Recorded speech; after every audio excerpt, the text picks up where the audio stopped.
En ce temps-là, Jésus, marchant vers Jérusalem, traversait la région située entre la Samarie et la Galilée. Comme il entrait dans un village, 10 lépreux vinrent à sa rencontre. Ils s'arrêtèrent à distance et lui crièrent : « Jésus, Maître, prends pitié de nous. »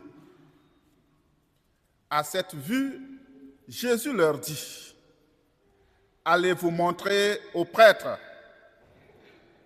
En cours de route, ils furent purifiés. L'un d'eux, voyant qu'il était guéri, revint sur ses pas en glorifiant Dieu en pleine voix. Il se jeta face contre terre aux pieds de Jésus en lui rendant grâce. Or, c'était un Samaritain. Alors Jésus prit la parole en disant : « Tous les 10 n'ont-ils pas été purifiés ? Les 9 autres, où sont-ils ? » Il ne s'est trouvé parmi eux que cet étranger pour revenir sur ses pas et rendre gloire à Dieu. Jésus lui dit : « Relève-toi et va, ta foi t'a sauvé. » Acclamons la parole de Dieu.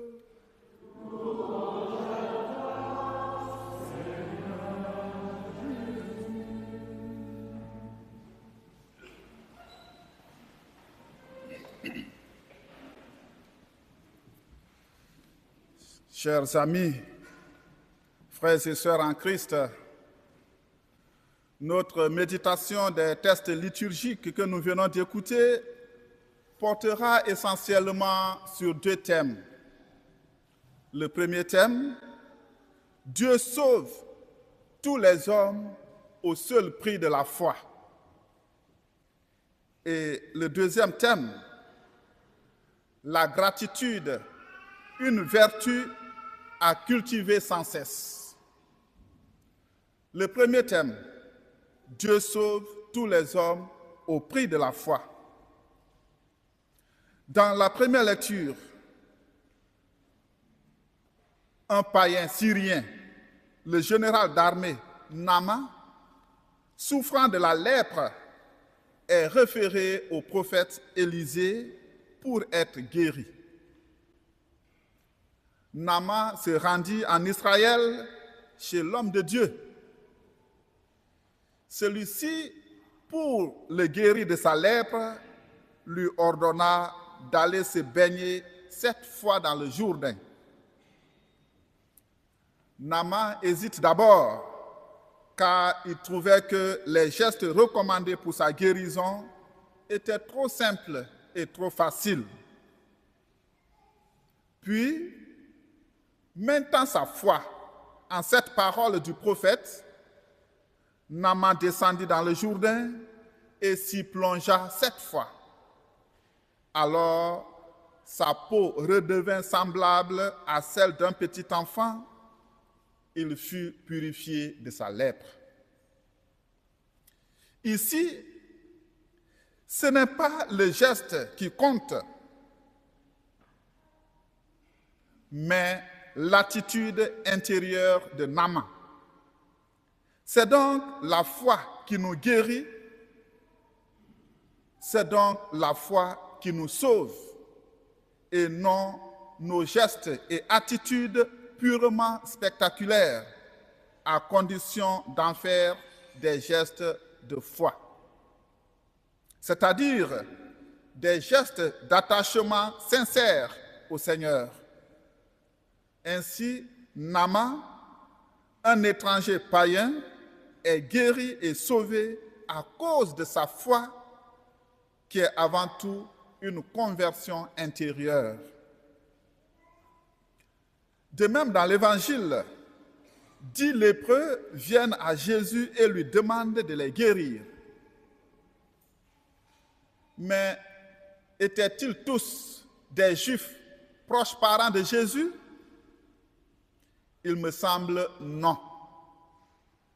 En effet, deux précisions dans cet évangile nous prouvent à suffisance que ce groupe de lépreux était composé de Juifs et de Samaritains. La première précision dans cet évangile est géographique. On nous dit ceci. Jésus traversait la région située entre la Samarie et la Galilée. Jésus traverse donc la frontière entre Samaritains et Juifs, qui étaient deux peuples ennemis. Donc, ces groupes de 10 lépreux n'étaient tous pas des Juifs, mais c'était un mélange de Samaritains et de Juifs. Et la seconde précision, plus claire d'ailleurs, est ethnique. On nous dit ceci. L'un d'eux, les 10 lépreux donc, voyant qu'il était guéri, revient sur ses pas en glorifiant Dieu à pleine voix. Il se jeta face contre terre aux pieds de Jésus en lui rendant grâce. Or, c'était un Samaritain. Le texte le précise.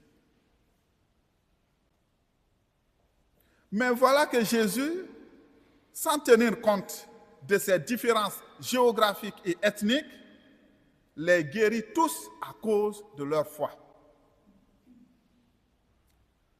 Dans ce récit évangélique, la largeur de vue et de cœur de Jésus est un vif reproche à chacun de nous qui conservons aujourd'hui des relents de mépris pour certaines catégories, certaines ethnies, certaines races, certains milieux. Il ne devrait pas avoir d'autre chemin pour nous aujourd'hui que celui que Jésus a lui-même inauguré. Nous sommes appelés à être des témoins sans frontières de Jésus, capables d'aimer et d'accueillir sans condition toutes les âmes en détresse et en perdition. Oui, des étrangers au peuple de Dieu, des païens sont guéris et sauvés à cause de leur foi. C'est la préfiguration de l'appel de tous les hommes au salut par la foi. Car avec Jésus, il n'y a pas de distinction nationaliste, raciale ou religieuse. Le seul critère pour avoir part à son salut, c'est la foi, c'est-à-dire l'adhésion à sa personne à travers l'écoute et l'observation fidèle de sa parole. Jésus, comme un bon médecin, ne demande pas l'ethnie ou la religion du malade qui vient à lui, mais il se contente de le sauver à cause de la requête confiante qu'il lui a adressée. Pour lui, Jésus, tous les peuples s'équivalent et ont tous droit au bien-être et à la vie.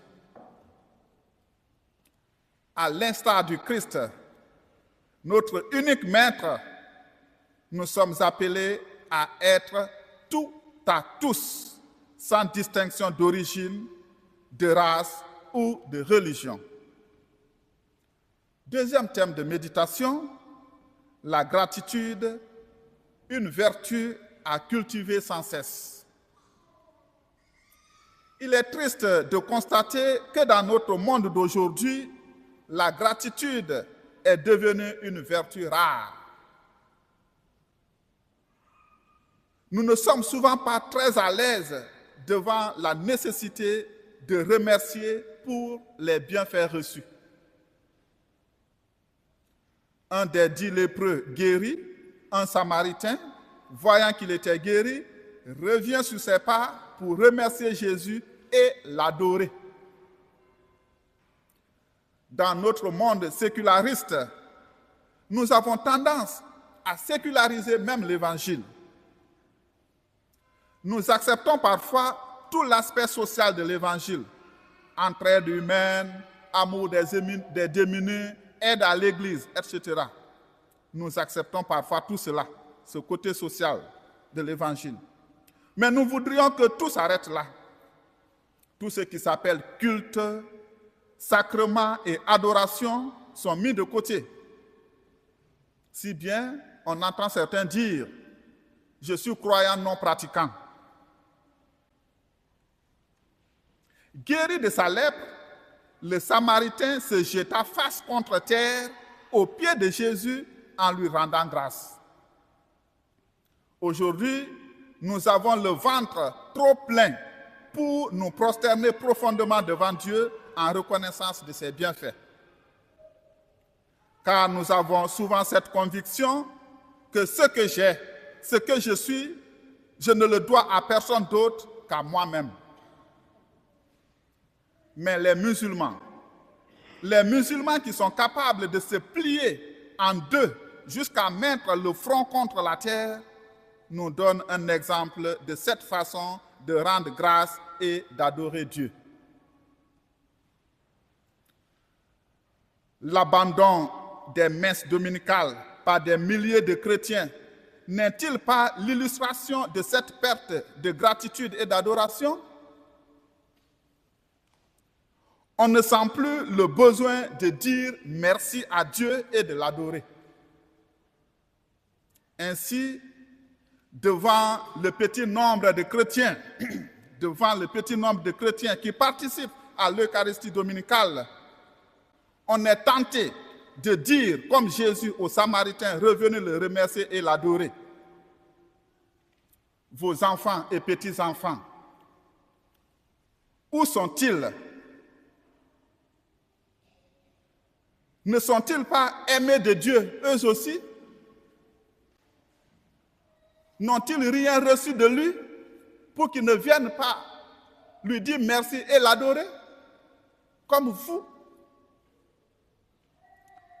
Chers amis, frères et sœurs en Christ, le Samaritain de cette page évangélique est pour nous le modèle de la personne reconnaissante, le modèle de celui qui sait remercier et adorer Dieu pour ses bienfaits. Puisse l'Eucharistie de ce dimanche être pour chacun de nous une source inépuisable d'amour et d'accueil mutuel sans distinction aucune. Une occasion sûre pour réapprendre l'attitude de reconnaissance envers Dieu, une attitude qui devient acte d'amour, de glorification et d'adoration. Amen.